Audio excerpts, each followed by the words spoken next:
আমার স্বপ্ন যে সত্যি হলো আজ। আহা আহা। ওয়েলকাম টু টক ঝাল মিষ্টি উইথ ইপসিতা। আমি ইপসিতা, এখানে নোগা লাগালি নো কিস্তি অনলি মস্তি। তো আজকের ভিডিওর শুরুতে ইন্ট্রোডাকশনে এই গানটা কেন করলাম সেটা বড় কথা নয়, বড় কথা হলো এই গানটা কি আমি এক্ষুনি করলাম। আমি যদি বলি যে না, আজ থেকে 3 বছর আগে এই গানটা দিয়েই আমি আমার ব্লগ শুরু করেছিলাম, তাহলে কি আপনারা বিশ্বাস করবেন? করবেন কি? যদি না করেন তাহলে তাদের জন্য, যারা বিশ্বাস করছেন না তাদের জন্য আরো একবার দেখে নিন আমি গাইছি আর ব্লগ শুরু করছি। আমার স্বপ্ন যে সত্যি হলো আজ। আহা আহা। দেখলেন তো?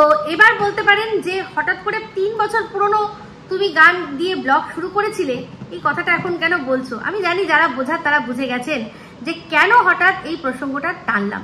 অনেক দিন থেকে শুধু মুখে বলি, অনেক দিন থেকে মুখে বলি, আর অনেক মানুষের কথা, মুখের কথা আমি শুনি। আজ ভাবলাম না, একটুখানি অন্তত দেখিয়েই দিই।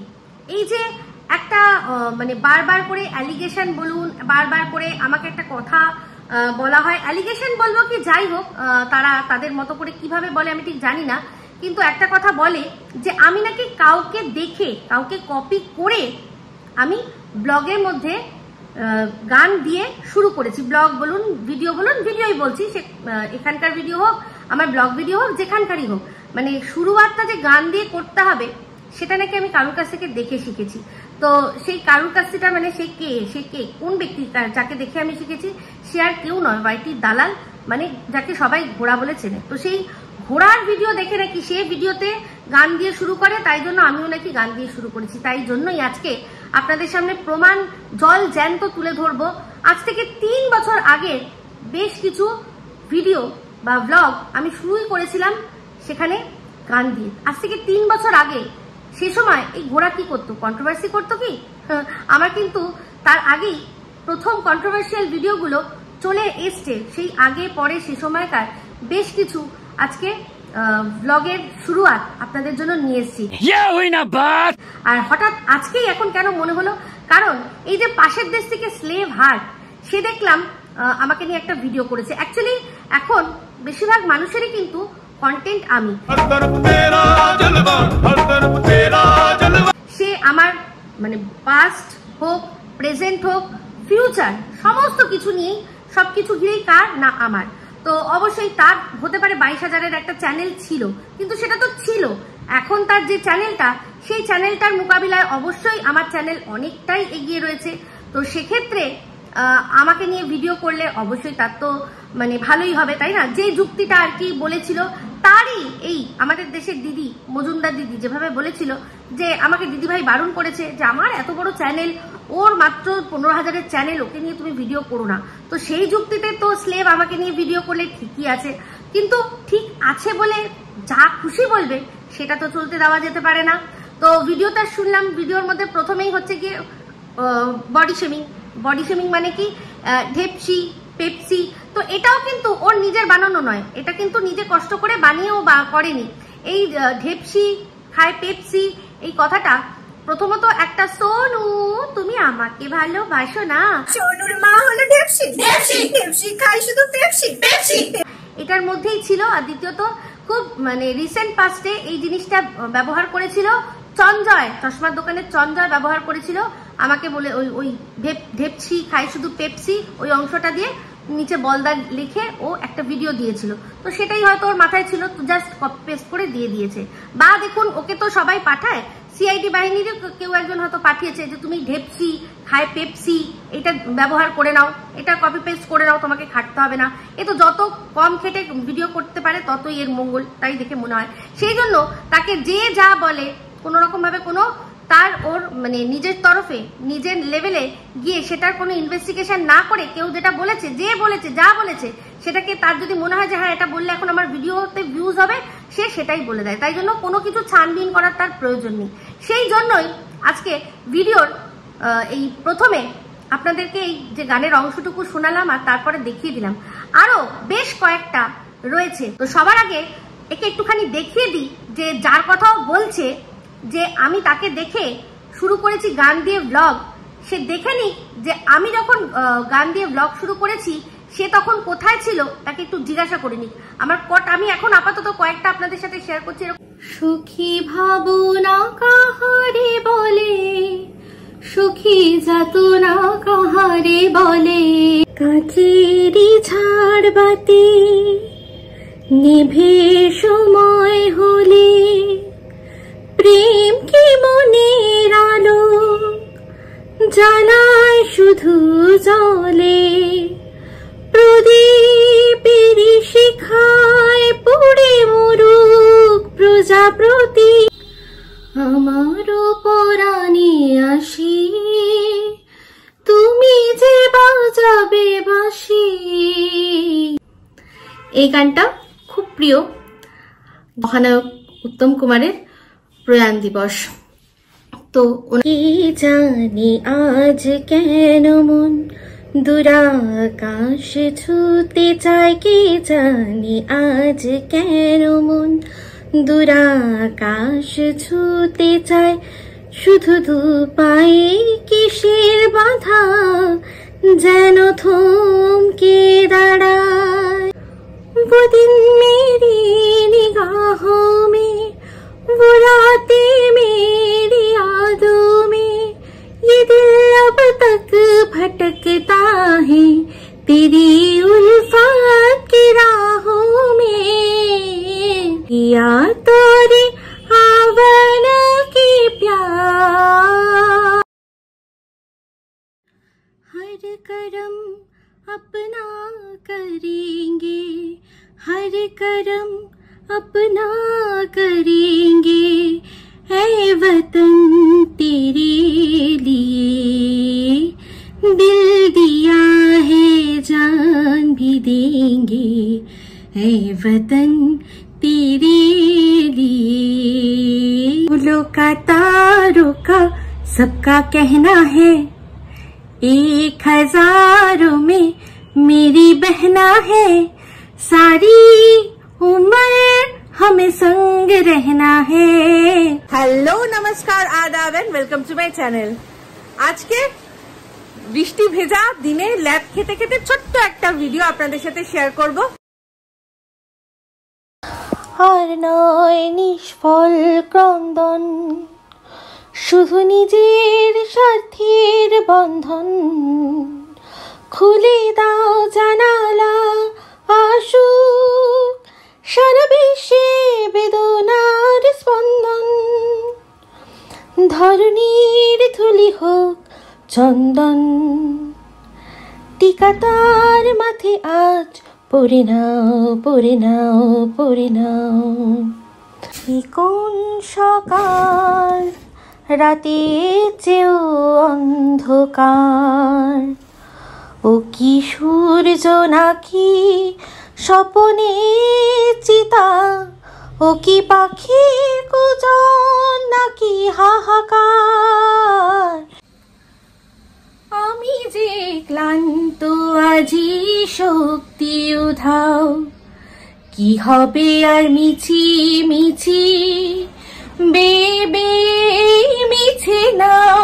छोटी सी कहानी से बारिशों की पानी से सारी बातें ला ला ला ला ला ला ला।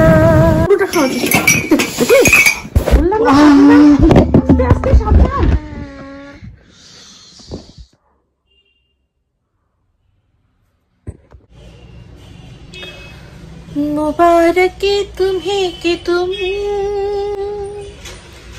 किसी के नूर हो गए।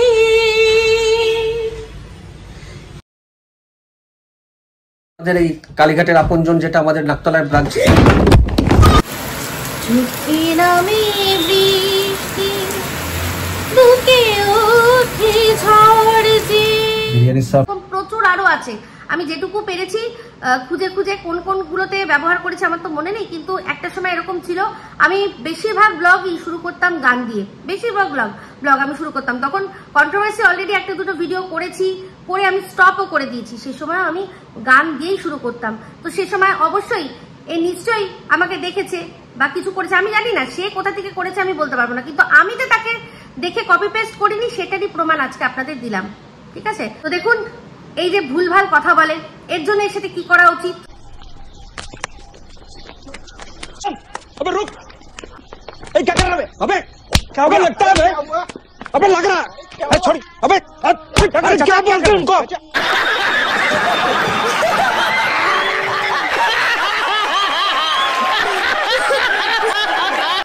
বুঝতে পেরেছেন তো? হ্যাঁ, এইরকম ধরনেরই কে কোনো কথা কিছু বললো সেটার মানে ভালোভাবে খোঁজ পড়তাল না করেই বলতে শুরু করে দেয়, আর তার মধ্যে থাকে প্রচুর বানানো মিথ্যে গল্প, বানাওয়াটি গল্প। যেমন কিনা একটা ফলের দোকানের গল্প আপনাদের অলরেডি শুনিয়ে দিয়েছে, তাই না? তো সেই রকমই কে কার খাটের তলায় ঢুকেছিল সেই খবরগুলো কতটা সত্যি সেটাও জানতে হবে। আর এই যে ফোকলা সম্পর্কেও যে কথাগুলো বলেছিল সব কথা কি সত্যি, মানে এই যে তার বোনের সাথে একটা কথা বলেছিল সেই কথাগুলো এখন তো আমার কোনো রকম ভাবে বিশ্বাস হচ্ছে না, কোনো রকম ভাবে বিশ্বাস হচ্ছে না। যেহেতু তাদের বাড়ির পরিবারের কারোর সাথে যোগাযোগ করেছে, সেহেতু মানে তারাও জানে যে আমরা এখন কোনো রকম ভাবে যদি বলি যে না এই কথাগুলো বলো না বা এই কথা তো আমরা বলিনি, তাহলে সেক্ষেত্রে তাদের এক্সপোজ করে দেবে। তাই জন্য তারাও একবার যখনই পরিবারের কোনো গোপন খবর ওর কাছে পাস করেছে, ব্যাস তারা কিন্তু বাধা হয়ে গেছে যে এখন আমি যা বলবো তুমি যদি আমার কথায় তাহলে তাল না মেলাও বা এটা নিয়ে যদি তোমরা কিছু করতে চাও তাহলে কি করবো না এক্সপোজ করে দেবো যে কে আমায় পাঠিয়েছে, তাই না? তো সেই রকম ভাবে অনেক কিছুই হয়তো পাঠিয়েছে, সেগুলো এখন বিচার করতে হবে। এবার যদি আপনারা বলেন যে তখন বিচার করনি এখন বিচার করছো, তো সেটাই তো বলছি। তাহলে আমাকে যেমন জিজ্ঞাসা করছেন যে এখন তুমি এটা বলছো তখন তুমি কি বলেছিলে, তাহলে তাদেরকেও জিজ্ঞাসা করুন, তারাও কি তখন আমাকে ঢেপসি বা আমার গানের গলা এত খারাপ, আমার গানের নাকি স্কেল চেঞ্জ হয়ে যায়। আর মানে এই যে সুতো মানে ঘোড়ার গান খুব ভালো কথা, আমি একদম বলছি না যে সে খারাপ গান গায়। আমি তো নিজেই তাকে বলেছিলাম যে তুমি গান না শিখে যেটুকু গাও আমার মনে হয় খুব ভালো গাও, তুমি গান শেখোনি, যেটুকু গেয়েছো তুমি খুব ভালো গান গাও, তার প্রশংসা তো আমি করেছি। তো তাকে অন্য কেউ প্রশংসা করলে আপনাদের এটা মনের ধারণা, মনে আপনাদের এরকম হচ্ছে যে আমার হিংসা হচ্ছে। আমার মনে একটা বিন্দু পরিমাণ হিংসা বলে যে জিনিসটা আছে না, সেই জিনিসটা আমার এই ওয়াইটিতে একটা কোথাও নেই, কোনো জায়গাতেই নেই, ওয়াইটির এই দুনিয়াতে নেই। আর এই পৃথিবীতেও খুব কম সংখ্যক মানুষের জন্যই আমার মনে হিংসার যে মানে ফিলিংসটা সেটা জাগে। আমি বলেছি আপনাদেরকে, এক আমার বর, এক আমার মা, এই দুজনকে নিয়ে কিছু হলে তবেই আমার মনে হিংসা আসে, আর দুনিয়ার কোনো একটা ব্যক্তিকে নিয়েও আমার কোনো হিংসা আসে না, এটাই ফ্যাক্ট। তো যাই হোক, তাহলে দেখুন বলছে যে আমি এত বাজে গান গাই, তাহলে তখন কেন বললো না? আমি মানছি যে এখন আমি যে প্রশ্নগুলো করছি তখন আমি প্রশ্ন করিনি, কিন্তু গান তো আমি যা গাইতাম তাই আমি গাইতাম। তাহলে যে এত অনেস্ট, সে আমাকে অন্তত পার্সোনালি বলতে পারতো যে দেখুন আপু আপনি গানটা ভালো করে গাইতে পারছেন না, আপনি গাইবেন না, লোকে হাসছে, আপনার স্কেল চেঞ্জ হয়ে যাচ্ছে, তাহলে কিন্তু বলতে পারতো। আমি যেমন এই যে যাদের সাথে এখন সম্পর্ক ভালো নেই, যখন সম্পর্ক ভালো ছিল তখনও কিন্তু বলেছি যে গালাগালিটা না দিতে, আড়ালে অলক্ষে বলেছি, আর ভিডিওতেও বলেছি। আমি কিন্তু বলেছি যেটা উচিত না সেটা কিন্তু বাধা করেছি। তো তাদেরও যদি মনে হতো যে আমার গান গাওয়াটা উচিত না, আমি গান গাইতে পারছি না, তাহলে তখনই বলতে পারতো। তাহলে কত বড় মানে এরা দোগলা, ভাবুন যে যেহেতু স্বার্থ চটেছে সেই জন্য এখন আমার গানটাও তাদের কাছে একেবারে গানের মধ্যে বিষের মতো লাগছে। তো যাই হোক, ঘোড়া খুব ভালো গান গায়, আমি কেমন গান গাই না গাই আমি সেটা নিয়ে কিছু বলতে চাই না, কিন্তু হ্যাঁ আমি দেখেছি যে ঘোড়া যতবার মুখে মুখে বলেছে যে আমি কপিরাইট ক্লেম পেয়েছি বা স্ট্রাইক পেয়েছি, সে একবারও কিন্তু কোনো মেল দেখায়নি যে এই যে দেখুন আমাকে কপিরাইট দেওয়া হয়েছে। ইউটিউব থেকে কপিরাইট কেউ মুখে মুখে দেয় না, ইউটিউব থেকে একটা মেল পাঠিয়ে আপনাকে জানানো হবে যে আপনার এই গানটার জন্য আপনি যে গানটা গেয়েছেন আপনার লিরিক্স আর মেলোডি একেবারে ম্যাচ করে গেছে, সেই জন্য যারা এই গানের অরিজিনাল কপিরাইট হোল্ডার তারা আপনাকে কপিরাইট ক্লেম দিচ্ছে যে আপনার এই গানটার থেকে তারা যতটা রেভিনিউ হবে সব তারা নিয়ে নেবে।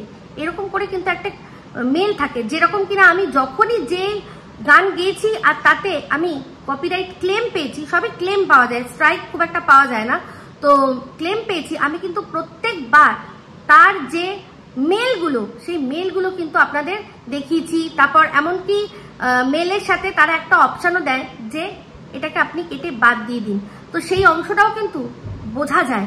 আপনি মেলটা দেখালেই তো সমস্ত কিছু বোঝা যাবে, কিন্তু ও আজ পর্যন্ত কোনোদিনও মেল দেখায়নি যে সে কোনো রকম কপিরাইট পেয়েছে। কিন্তু প্রত্যেকটা গান গাওয়ার পরেই সে বলে যে তার মনে হচ্ছে যেন সে কপিরাইট পেয়ে যাবে। তো ওরকম মনে হয়। কিন্তু আমার ক্ষেত্রে আমি যখনই দেখেছি, আমি সমস্ত আপনাদের সাথে শেয়ার করেছি যে দেখুন, আমাকে ইউটিউব বলছে যে আমার লিরিক্স আর মেলোডি দুটো একেবারে অরিজিনালের সাথে ম্যাচ করে গেছে, তাই তারা দিচ্ছে হচ্ছে গিয়ে ক্লেম। তো এবার ইউটিউবের অ্যালগোরিদমের চোখে কারটা বেশি অ্যাকুরেট সেটা যদি হয়, তার জন্য আমার কাছে প্রুফ আছে। তার কাছে প্রুফ থাকলে সে প্রুফ দেখিয়ে বলুক, কিন্তু সে কোনোদিনও মেল দেখায় না, শুধু একটাই কথা বলে যে আমি কপিরাইট পেয়ে যাবো। তো খারাপ গায় ভালো গায় সেটা কোনো বড় কথা না। একটা জিনিস জানবেন, আমাদের এখানে অনেক রকমের গান হয়, গানের তো অনেক আঙ্গিক রয়েছে। তো কেউ ক্লাসিক্যাল বেস হয়, কারুর হয়তো মানে হিপ হপ টাইপের হয়। মানে আমি বলতে চাইছি, ধরুন আমাদের এখানে যে নেহা কাক্করের গান ইউথ যতটা বুঝবে, শুভা মুদগালের গান কিন্তু ইউথ অতটাও বুঝবে না। শুভা মুদগাল আপনারা জানেন হয়তো, আমাদের যে যারা শাস্ত্রীয় সঙ্গীত গায় তাদের মধ্যে, এরকম শাস্ত্রীয় সঙ্গীত অনেকের আছে, তারা কিন্তু অতটাও মানে জনসাধারণের কাছে যেতে পারবে না যতটা কিনা এই নেহা কাক্কর যাবে। তো নেহা কাক্করের গানের মধ্যে জানেন আপনারা, তার তো গলায় যা আছে তার সাথেও কিন্তু এই যে কম্পিউটারাইজ যে একটু টোনগুলো সেগুলো আছে। তো ও মানে ইচ্ছা করে গলার মধ্যে একটা হাস্কি ভাব নিয়ে এসে ও যেটা করতে পারে, যেটা করে সেটা ও করতে পারে, ভালো লাগে হয়তো সেই জন্য। কিন্তু আমি গান যেরকম ভাবে জানি, যেরকম ভাবে আমি নিজের মতো করে নিজের ভাবে আমি যে কোনো সিঙ্গারের গান আমি যখন গাই নিজের করে গাই, আমি সে কিরকম গেয়েছিল সেরকম কপি করার চেষ্টা করি না। তো সেই জন্য কপি করি না বলে সেই জন্য হয়তো আমারটা সবার কাছে পৌঁছায় না, কিন্তু ইউটিউবের কাছে গিয়ে পৌঁছায় কেন মরা, আমি এটাই বুঝতে পারছি না। তো যাই হোক, এই যে কথাটা, দুটো কথাই কিন্তু আপনাদের কাছে কি মনে হলো? মানে এই যে কথাটা, সবচেয়ে বড় কথা যেটা বললো যে আমি কপি পেস্ট করি, বা যারা বলছেন তাদের আজকে আশা করি বিষয়টা পুরো পরিষ্কার হয়ে গেল যে আমি কোনো কপি করি না, আমি অনেক দিন থেকেই করি। এবার সে আমাকে কপি করে কিনা আমি সেটার দাবি করতে পারছি না। ও জানিও না যে আজ থেকে 3 বছর আগে সে আমাকে আদৌ দেখতো কিনা, চিনতো কিনা, জানতো কিনা আমি জানি না। আমি তো চিনতাম না, জানতাম না, এটুকু বলতে পারি। ঠিক আছে, তো চলে আসি এবার। আবার বলেছে এই কি যেন বলে, স্লেভ হার্ট বলছে যে আমি যদি তাকে পারমিশন দিই তাহলে ও আমাকে রোস্ট করে ছেড়ে দেবে। আমি বলেছি যে ও রোস্টিং জানেই না, একদম সত্যি বলছি, ও রোস্টিং জানে না। যদি রোস্টার হতো, রোস্টাররা কখনোই কারুর মানে কাহাসুনি ভাতের ওপর তারা কোনোদিনও কোনো কথা, কোনো স্টেটমেন্ট কিছু দেয় না। তারা একটা মানুষের যে ভিডিওর অংশটুকু তুলছে, সেই অংশটুকুতে যেটুকু দেখা যাচ্ছে সেটার বেসিসেই সে কথা বলে। সেখানে এই যে আমি কপি করছি, এই যে কথাটা বললো, এটা তো কেউ ওকে বলেছে, সেই জন্য ও শুনে সেটাকে নিজের ভিডিওর মধ্যে ব্যবহার করে নিয়েছে। তো এটা রোস্টিং হলো না তো? तुम अपनी भावनाओं को डालो अपनी। তার যদি সত্যি আমাকে রোস্ট করার ইচ্ছা, আগে তাহলে সে রোস্টিং শিখুক। আমাদের এখানে অনেকে আছে, বস্তির ছেলে পচাকে একবার একটু রোস্টিং করুক। বস্তির ছেলের পচার সে তো মানে ওই মানে পাশের দেশের পুরো ধাজিয়া উড়িয়ে দেয়, মানে তাদের মুখের সামনে এরকম ভাবে আয়না ধরে, সেটা নিয়ে কোনো বলতে পারলো? এরকম আরো অনেকে রয়েছে। মানে একটা মিম ঢোকানো মানেই রোস্টিং, সেটা তো হলো না। রোস্টিং তো হলো না। যে রোস্টার, সে তো মানে সবচেয়ে বড় কথা, রোস্টাররা খুব অনেস্ট হয়। তাহলে আমার গান আগেই ভালো লাগেনি তখনই বলে দিত, আমাকে আগেই বুড়ি লাগছে সেটাই বলে দিত, সব বলে দিতে পারতো। কিন্তু স্বার্থ আছে বলে এখন ছুরি, স্বার্থ যেই নেই বা তার উপর রাগ হয়েছে বলেই বুড়ি, এটা কোনো রোস্টারের কাজ না। এটা কোনো টিপিক্যালি কুটকাচালি কন্ট্রোভার্সি করার পুরো একদম মেয়েদের মতো এর স্বভাব, পুরো মেয়েদের মতো স্বভাব। দুদিন আগেও ছিলেন মেয়ে, হয়ে গেছেন ছেলে।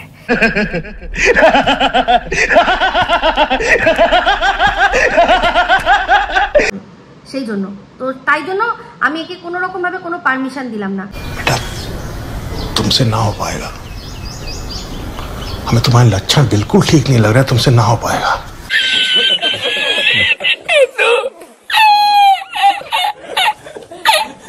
আগে ও সত্যি প্রপার রোস্টিং শিখুক, যদি জানে রোস্টিং করতে হয় কিভাবে সেভাবে করুক, তাহলে ভালো। কারণ এই তো মানে রোস্টিং এর নামে পার্সোনাল অ্যাটাক করবে। 1-to-1 রোস্টিং না হয় হবে। আমার যদি ওর ফ্যামিলি লাগবে না, আমি ওকেই, ও যা কথা বলে তার মধ্যে দিয়ে ওকে আমি ওর ভিডিও ক্লিপ তুলে আমি রোস্টিং করে দেবো। আমি বলছি, ও আগে এই যাদের বললাম, তা এই বস্তির ছেলের পচা আছে, আরো অনেকে আছে যারা কিনা পাশের দেশকে নিয়ে রোস্ট করে, তাদের একটা ভিডিও রোস্ট করে দেখাক। আর ওদের দেশে অনেক মহিলারা আছে, ওরাই বলছে না ওদের দেশে কেউ মানে সবাই একদম খুব সতী চরিত্র, কোনো এমন কোনো মেয়েই নেই যারা কিনা যাদের চরিত্রে কোনো দাগ নেই। আগে সেরকম দু একজনকে রোস্ট করে দেখা, তারপর আমি চিন্তা করে দেখবো। साले यहाँ बैठे छुटभैया नेता छोटे छोटे बच्चों के साथ नेतागिरी करते हो, अबे अपने क्षेत्र में जाओ, थोड़ा मोटिवेशन दो लोगों को।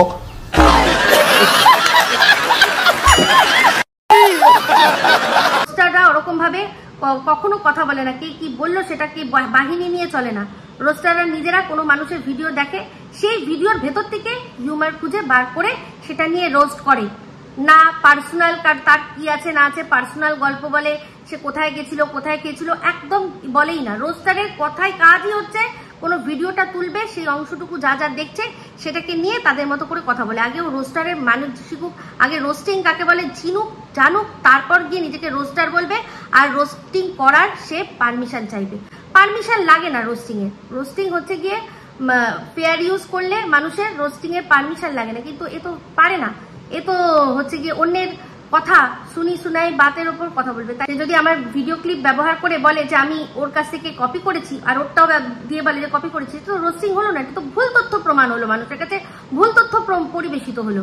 তো আগে মানুষকে ভালো করে হোমওয়ার্ক করতে হবে, তারপর যা করার করতে হবে। তো যাই হোক, যেটা বলছিলাম, এবার চলে আসি ভিডিওর মধ্যে। সারা ভিডিওটার মধ্যে আমাকে মানে আমার ধরে পিন্ডি চটকালো বেশ করে, তারপর একটা কথা বললো, সেটা কি না একটা ফটো, সেই ফটোটা দেখিয়ে বলল যে এইটা নাকি সেই তারাপীঠে যাওয়ার গিয়ে সেই ছবি, তারাপীঠে যাওয়ার পরের ছবি, তারাপীঠে যা হয়েছে তার পরের ছবি। তাহলে যদি সত্যি হয়, তাহলে এই যে শাখা নিয়ে এত লাফালাফি হচ্ছে, যে শাখাটা কাকিমার জন্য নয়, বানানো হয়েছিল এই ঝিমি সাহার জন্য, কিন্তু যেই শাখাটা পড়ে রয়েছে সেই শাখাটা তো পুরো দেখে বোঝা যাচ্ছে যে এটা হচ্ছে গিয়ে প্লেন শাখা বাঁধানো, মানে সোনা দিয়ে বাঁধানো শাখা নয়। আর আমি জানি না যেসব মহিলারা এটাকে বিশ্বাস করছেন তারা মানে কতটা জামা কাপড় বা শাড়ি ট্রেন্ড এগুলো সম্পর্কে জানেন। এই যে শাড়িটা পরে রয়েছে, যে শাড়িটা এই ঝিমি সাহা পরে রয়েছে, সেটা হচ্ছে গিয়ে একটা ওই প্রথম যে উঠেছিল হ্যান্ডলুমের শাড়িগুলো, আজ থেকে চিন্তা করে দেখুন, এগুলো কিন্তু বেশ কয়েক বছর আগে, আজ থেকে 4-5 বছর আগে এই ট্রেন্ডটা শুরু হয়েছিল এই শাড়িগুলোর। সেই ধরনের একটা শাড়ি ও পরে রয়েছে।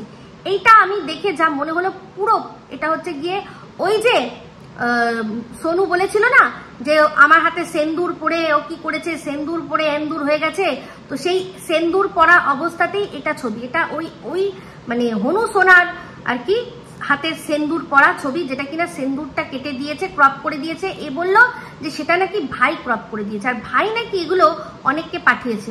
তো দেখুন, ভাই পাঠালে পাঠাতেই পারে, যে মেয়েটার সাথে ও কথা বলছে, যে মেয়েটাকে ও অবিবাহিত জানে, তার যদি এরকম শাখা পরা কোনো ছবি ভাইয়ের কাছে কোনো সোর্সেই আসে, তো সে হয়তো তাদের মানে যাদেরকে মোটামুটি একটু মানে একটা সম্মান দেয় বা তাদের সাথে হয়তো কোনো রকম কোনো কিছু আলোচনা করে, তাকে হয়তো পাঠিয়ে বলতেই পারে এই দেখো এর সাথে আমার বন্ধুত্ব, এ তো দেখছি শাখাপালা পরে বসে আছে।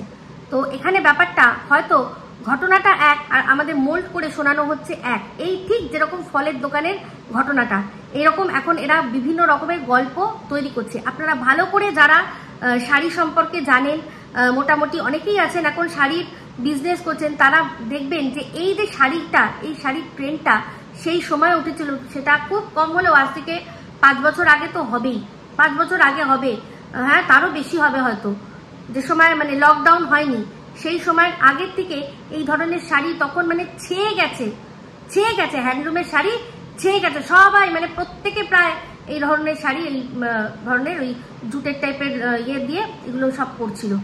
তো এটা সেই সময়কার ছবি, ওর মুখে যে আমরা মুখটা দেখছি তাতেই বোঝা যাচ্ছে যে সেই সময় কিন্তু ও এখন যেরকম ওকে দেখা যায় তার চেয়েও কিন্তু বেশ রোগা, আর দেখেও মনে হচ্ছে বয়সটাও 5-6 বছর, মানে তাহলে অনেকটাই। এ যেভাবে নিজেকে বলে যে আমি মেনটেন করে রেখেছি, তাহলে এর কাছে 5 বছর কিন্তু অনেকটাই।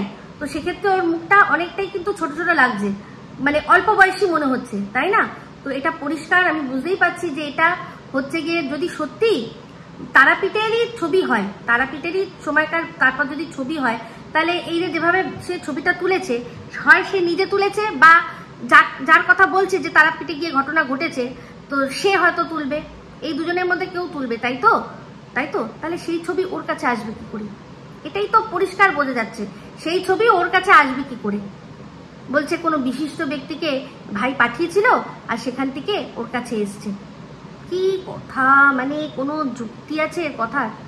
এর কথার কোনো যুক্তি আছে? কোনো যুক্তি নেই। ও ওই মানুষের মানে এখন ওকে জাস্ট পিছনে লাগানো হয়েছে, ও পিছনে লেগে রয়েছে, আর কিচ্ছু না, আর কিচ্ছু না। ঠিক আছে, তো আমার যেটা মনে হলো আপাতত ছোট একটা ভিডিওর মাধ্যমে এটুকুই আপনাদেরকে বললাম যে এটা এই হনু সোনার হাতে পরানো সেই সেন্দুর, যে সেন্দুর পরে বলেছিল না ওকে সেন্দুর পরে আমি বিয়ে করে নিয়েছি, আমরা সেখানে বলেছিলাম যে তুমি সিঁদুর পরে ওকে কি করে বিয়ে করবে? তোমার ধর্মে কি সিঁদুর পরানো আছে যে ও তোমার বউ হয়ে যাবে?